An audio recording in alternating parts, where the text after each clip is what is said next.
but he was able to win because of fighting back against September 11th, not realizing, of course, or people did not really realize how much of a quagmire both Afghanistan and Iraq are going to become. So another thing that really hit was a Category 5 hurricane. It was supposed to be a 1 in 100 years hurricane, which now is like 1 every other year hurricane. That's climate change, what's happening to the temperature of seawaters. But anyways, Katrina hit near New Orleans, but the tidal surge blew away the levees around New Orleans, which most of New Orleans is below sea level, so the levees are mandatory. If you ever go to New Orleans, you'll know you're under sea level. It's a very curious place. And Bush seemed disinterested. The federal reaction was slow. Thousands of people could not leave because they didn't have cars and were stuck there. And over 1,000 people died because of Hurricane Katrina. And it made Bush seem really uncaring, but also attacked kind of conservative economics because there was a cutback in the Federal Emergency Management Administration, FEMA, that is supposed to be responsible for aiding natural disasters. And FEMA is kind of in the news right now because President Trump wants to get rid of FEMA and have no more national reaction to natural disasters. And so I don't know where that's going to go because that's relatively unpopular, but he has said it many times. But anyways, this is going to, this for President Bush, and then Iraq dissolved into quagmire. His popularity went down like a rock. He will leave office as one of the most unpopular presidents in American history. The only ones who compare would be like Truman at the end, Nixon, and right now. So while this is going on, remember the big tax cuts that Bush did? Well, they didn't really go into industry. There's deindustrialization. They went into a housing bubble. Real estate rates went up and complicated financial instruments called mortgage-backed securities. I don't have time to explain it. Just try to get this idea that everyone's trying to make money with all these different investment opportunities that no one understood. Banks made incredibly big loans, and because Glass-Steagall was repealed, there were no regulations on the banks. These are the price of homes going up, way higher than inflation. People were taking out mortgages they couldn't afford, and banks were loaning out money they did not have, meaning they were leveraged in debt, trillions of dollars. A recession began in 2007, and then the whole thing crashed in October 2008. An unprecedented crash. The only things that compare are the Great Depression.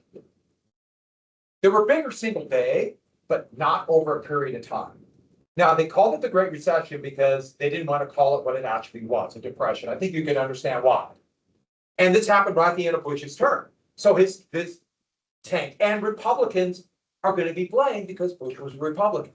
So this would be an opportunity for Democrats, but also you got to do something about this crash. Unemployment went up dramatically because of this.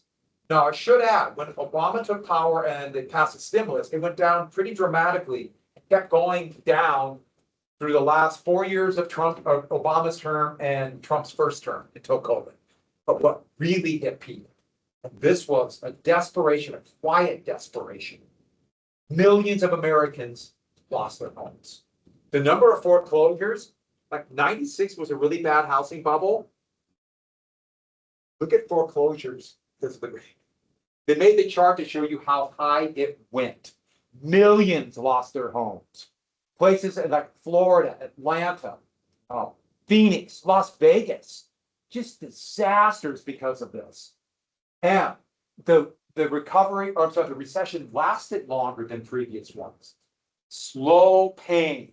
So, right at the end of the Bush administration, they passed, it's called the Toxic Asset Recovery Program, but everyone just called it TARP, a massive bank bailout, $700 billion, and then the Federal Reserve pumped about $12 trillion to banks. Now, the banks they needed money, because if banks didn't have money to pay back their debts, the entire financial system of the world might have collapsed. But it all went to the big banks, even though many of them committed fraud. And that's when you start hearing the term too big to fail. the decision was regardless of what happens, bank monopolies were so big, and these are the 5 biggies, they have to be bailed out.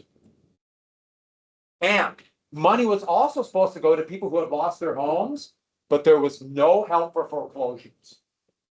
President Obama promised to take this TARP money and also give it directly to people who are losing their homes, who then would pay off the banks and therefore bail out the bank. It would be a double. He did not do that at all. President Bush was never going to do that, because that's what President Obama showed also. That's kind of conservative economics, not for working people, go to the top because they're the wealth creators. At least that's what they said. Boy, this was bad. It was so bad. Was anybody born in 2008? Anybody born in October 2008? Two didn't. You too. So the election in 2008 is going to be dominated by, we still have this Iraq war. Sorry about that. And the crash. And that would be a big opening for the Democrats in a very contested primary between Senator Hillary Clinton, Senator of New York, and Barack Obama. Barack Obama won because he opposed the Iran war back in 2003, where Hillary Clinton didn't want. And that's probably the biggest single reason he won. And the Republicans nominated former war hero John McCain, who was a POW in North Vietnam. Republican, very conservative from Arizona. But he's going to be tainted by the crash. There's no way. Republicans are tainted by this. Obama was an effective campaigner and probably significantly more conservative than what people thought, but would win a pretty big victory. I mean, a big victory. Almost won Montana. Almost. So Obama would be elected. But now he's elected as the economy's in free fall. A little bit like FDR being elected in 1932 or Lincoln in 1860, elected and everything's falling apart. Hey, you got the job you wanted. You got the job you wanted. So the first big bill that President Obama would push through Congress with a huge Democratic majority, pretty conservative, was a stimulus bill. $787 billion to pump back into the economy to create demand. But a third of it was tax cuts, and tax cuts don't have necessarily a direct increase of the economy. It got better. Unemployment began to fall. The economy quit shrinking, but it wasn't big enough. The economy was over $20 trillion in size. This had to be at least doubled to truly end the recession. And then in 2010, the country turned to austerity. And this shows deficits falling, meaning government spending began to fall. And therefore, the economy quit shrinking, but the recovery was long. The other big promise that President Obama made was to do something about the nearly 20% of Americans who lacked health care. And out of Congress came a convoluted bill. It was so complex, I would argue made things better, but so complex that few people understood it, called the Affordable Care Act, soon to be called Obama. It was insurance reform, which was needed, health insurance reform. Most of these I directly benefited from, like preventative care, always being helped by health insurance, things like that. And put more people on Medicare, open up exchanges to let people hopefully buy cheaper health insurance. But they had two problems. They delayed the beginning of it for 4 years. And so when people finally started getting on it and unemployment or health insurance, the number of people uninsured went down, it took too long. And so it didn't get credit. And Republicans were opposed. This goes against conservative economics. And President Trump, as president, his first term, and now the second term, could do things to kind of undermine it. It's had some relative success, but it was far too complex and too easy to kind of to gut. But I should add, with the one big beautiful bill that was passed in 2025, about 20 million people are going to lose health insurance over the next 2 years. And so that is coming down the road. It's happening right now. About 5 million are going to lose health insurance this year. Which, by the way, 5 million is a lot of people. But that's, there's an element of conservative economics, and that so it's a big victory for those who believe in conservative economics. Next, okay, last couple things. Two big kind of alternative movements began to develop. One was called the Tea Party, very much a Republican movement. And it was against things like the government spending of the bailout and against Obamacare, which was easy to be against Obamacare because it hadn't been able to, or hadn't been started yet. And there's a lot about government spending being too much. It was very much a Republican movement and would be really a precursor to President Trump's candidacy in 2016. A lot of it was anti-Obama, and there was a myth that Obama was not born in the United States.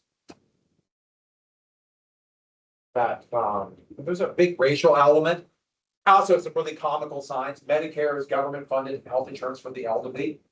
And this says get government out of Medicare. Okay, that's the government. I just found those to be rather amusing. And there was an unfortunate racial element that went in this too, but we're going to jump right to this. Also, on the opposite side was a feeling that the inequality of wealth was growing fast. Even though I think the Tea Party had that element, their argument was to more conservative economics. This one was, well, maybe that's the wrong way. So I have different points of view coming up. And this shows the top 80%, or sorry, the top 99% of the wealth. I just quick little graphs. And that's going to lead to kind of an alternative movement in 2011 called Occupy Wall Street. And to do something about, especially like debt going up, college debt was a big one. And for a long time, people occupied a park outside of Wall Street called Zuccotti Park. Eventually, they were run out by the New York police. The mayor of New York was a billionaire, but ran them out. There were protests here. So you have these two elements of we have too many inequalities, and that's going to destroy democracy. At the same time, kind of for more conservative economics and less government. It's a really interesting contrast that we see to this day happening right now. And while that's going on, the war on terror continued. Bin Laden was found, even though there's a lot of mistakes going on. He was assassinated by Navy SEALs in 2011. Let's be clear about it. They were not going to take him back to Trump. They were not going to do it. Maybe that would have been a better thing to show that we are going to believe in justice and we'll give him a fair trial. But the thought was it would never be fair. We have to kill him. And the US kept it by attacking, well, at least 60 different countries in so-called terror cells. And the accelerated use of drones, firing guided missiles called Hellfire missiles. This is a Hellfire right here, missile. And the idea would be we don't have to put US troops on the ground. Still fight all over. This is going to kill about 50,000 civilians, including a few American citizens. So under the Obama administration, he would continue the war on terror, and it still goes on to this day. We have to get very quickly to the Roberts Court. This is the most conservative activist court in American history. Maybe not the most conservative, but the most activist. There's never been a court that has been more involved in throwing out laws under Marbury versus Madison. Remember Marbury versus Madison, judicial review, the most important court decision in American history. No court has used, for example, they threw out over 200 years of precedent in the Heller decision that said now the Second Amendment does give people a right to weapons. I put down guns for the heck of it. When before it was the Second Amendment was all about militia. That's just 2008. That's in most of our lifetime. So that's a big ruling. I'll give you another example. Citizens United in 2010, that said corporations are citizens and they have unlimited corporate donations to politicians. And the amount of money that billionaires started giving after this decision is going to go up exponentially. In fact, there's a billionaire named Charles Cook right now who's trying everything to influence the Montana Senate race. By trying to undermine an independent named Seth Bodner. He's going to try to run, and there are Democrats going to run, but Democrats might drop out, and trying to get a Democrat in that won't drop out. It's happening right here, billionaires. They might even get involved in local state elections too. Also, two big decisions, Shelby versus Alabama and Alabama versus Calais. That for 26? Yeah, 26. That threw out the Voting Rights Act. The Voting Rights Act is gone. And in the ruling, it said that there is no more racism. The only racism that exists are against whites. Now, you can argue whether you can argue if you believe that that's true or false, but that is a pretty activist decision when the Voting Rights Act was renewed by vast majorities in Congress. Also, the Dobbs decision got rid of abortion rights. They go into the states. I should add, Montana does have abortion rights. It's in the Constitution, right to privacy, and the people of Montana in the last election voted overwhelmingly for abortion rights. So that's Montana, but now it's up to the states. So like next door in Idaho, there's basically no abortion rights. And another big one, the Loper Wright decision. Did anyone hear about the Loper Wright decision? That basically got rid of all environmental regulations. So you might have heard of that. It's a big decision. It's called the Chevron doctrine. We can't get into how confusing that part is. Now, once again, these are all victories for conservative economics, all victories. And you can agree or disagree with them, but these are pretty radical, throwing out laws. And so in 2012, Obama would be reelected, but Democrats overall did really poor. Obama was very good at running for himself, but for Democrats as a party, the Obama years was a nightmare. And unfortunately, some of it was racially oriented, which, not going to lie, makes me very sad. But Obama really was focused on his own personal campaign. Not as big as before, but still a pretty big victory. Mitt Romney had been governor of Massachusetts, and then he later on became senator from Utah. Long story. One big thing that Obama did during this, and I have to mention this because it's in the news right now, the JCPOA, an agreement with Iran to cut back on refined uranium that Iran had. And they got rid of 98% of their refined uranium. It was refined to about 40%, which has to be refined a lot more to make an atomic bomb. So it was still way under what an atomic bomb would be. They allowed for inspectors. Back from the revolution, there were $150 billion in your Iranian assets in American banks just sitting there. It said you can have these assets back. Okay, that's the deal. Well, that's the situation. This is actually kind of shocking. Look how much uranium production dropped. It's a little bit for medical purposes. That's gone now. The reason why I mention this because this was a big deal, but a lot of people attacked it, mostly conservatives, but some who were not. And then President Trump, he left the deal and production went up dramatically. And this one, much more refined, over 60%. And that's where we're at right now.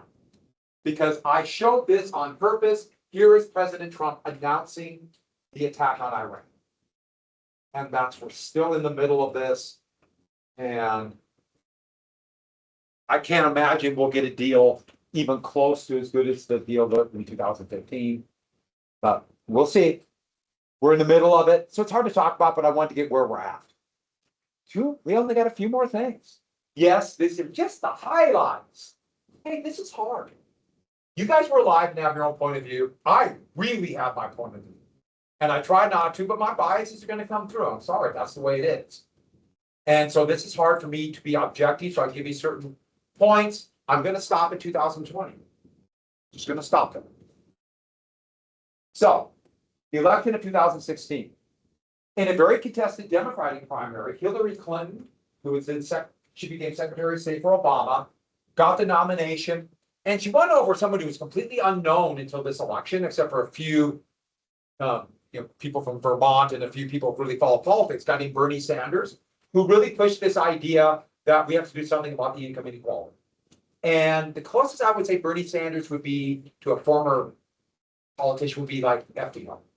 It's very close to Franklin Roosevelt, kind of New Deal-ish. But back to this. Hillary Clinton did get the nomination. Nobody thought Donald Trump would get the nomination. He had been relatively apolitical. In fact, usually probably voted Democratic. He was a, moderately successful businessman. He did go bankrupt 6 times, but also had some pretty lucrative business in the big thing. He's had a reality show when he became pretty famous. But I'm not going to lie. Nobody thought he would win. I think the nomination, including Trump, didn't think he would win. But he caught something. And without a doubt, whether you like or dislike President Trump, he understands how to talk to certain people. Has a gift to just give what appeals to them, which is a great political skill. And he announced he was a Republican. He claimed that Obama wasn't born in the United States, got a little bit of political fame, and got the nomination. All the polls thought had a huge victory for Clinton, huge victory. But things began to change at the end. And when the election happened, it was actually kind of surprising. Clinton had a server for her emails, the Secretary of State in her basement. This was really insecure. And the FBI announced an investigation a week before the election. Russia, there was interference. Russia kind of wanted Trump. I don't know if they actually knew how much to help. But there's a tape from a show called Access Hollywood where Donald Trump openly talked about sexual assault. And I thought he was done. And it didn't seem to matter. So, and which is interesting about what's going to come out later on about different things. He would get elected. This is probably one of the biggest political upsets in history. I don't think anybody was more surprised than Donald Trump. And he would become president. Last two things. In 2017, his biggest achievement, massive corporate tax cuts. This is supposed to be 2020. And they would be expanded in 2025. In the one big, beautiful bill act. And these were massive tax cuts for the very wealthy. Almost all of it went to the top fifth, most of it went to the top 1%. And that's probably understating it. It was really interesting. I saw an interview with Jeff Bezos, who runs Amazon, talking about how he shouldn't be taxing more, won't do any good. We got to cut Social Security. And I was thinking, that's amazing because he pays 0.2% tax. For most Americans pay between 15 and 20% tax. I just thought that was interesting. And then I remembered, oh, wow, he's thinking about himself. But big tax cut, this is his crowning achievement. And then last thing, by 2019, the economy was doing okay. The trend that started with Obama, the slow decline in unemployment, kept going through the first parts of the Trump years. His first term, he didn't really change a lot except for the big tax code. Not like this last term, there's been dramatic changes. And then COVID hit. And when COVID hit, the economy crashed, changed the entire course of the election, the entire course of history, and made things really fun for us in schools, right? And that is a good place to start. I should add, I was about ready to watch this basketball game. The Oklahoma City Thunder against the Utah Jazz. And that game was the first, they canceled the game because someone had COVID. And I remember thinking, we're going to be out of school. And I came to school and told my classes, it was a Tuesday, hey, we don't expect to be here on Monday. And they're all like, no, we're going to be here. Oh, end of that week, home. Who remembers those things? Who thinks about those wistfully? It's so awful. Don't get me wrong. I could see like, hey, I don't have to work, but I did have to work a lot. Oh, I did not talk about the insurrection I was going to, but that is actually a major issue in the news right now. Because President Trump sued the IRS and they settled it for a $1.776 billion fund. You know, it's 1776, get it? To give to people who were supposedly wrongfully harassed because they tried to overturn the election in 2020. And it's literally right now. And so I don't really want to talk about it because that is the issue right now. That was the issue of his first second. So I'm just telling you what happened. That's where we're at right now. Everybody take out Casablanca. That's where we end. Last year. So we are gonna start this movie, it's gonna be a little bit out of whack. I'm sorry about that, but that's the way it goes. Casablanca is considered one of the two greatest movies of all time. This or Citizen Kane. It was made in 42, came out in 43, right during World War II. Has anyone seen Casablanca? Do we have a couple? 3? It's such an amazing movie. But one thing that people don't get when they watch it, and I don't blame them, that's amazing actors. It's a story about, it's old as movies and stories have been, a love triangle, but they do it in such a great way. And I know, God, there's like kissing and stuff, but it's a wartime movie. It's done during the war. And it takes place, it's supposed to take place though in December 1941. Remember Pearl Harbor? December 7th, 1941. It takes place right before when the United States was, what do you call it when the United States was not involved in foreign affairs? You remember the term for that? Isolationist. So, it starts right there. And Europe is occupied, most of it by Germany. Germany appeared to be on the rise. It was early 1941, just for the US entered the war. And France had been taken. France is divided in two. Northern France is occupied by the Germans. Southern France is called Vichy France, and it's unoccupied. But they have basically a police state that collaborate with the Germans, but they're technically German or technically neutral and independent. North Africa, from Tunis to Morocco, were French colonies. And they are administered by Vichy France. Germany has great influence, but technically they're independent. And so the movie takes place there. And I'll start to talk a little bit more. And throughout the movie, there's propaganda. This is a wartime movie. And it's talking about convincing people. This is the key moment. Sorry.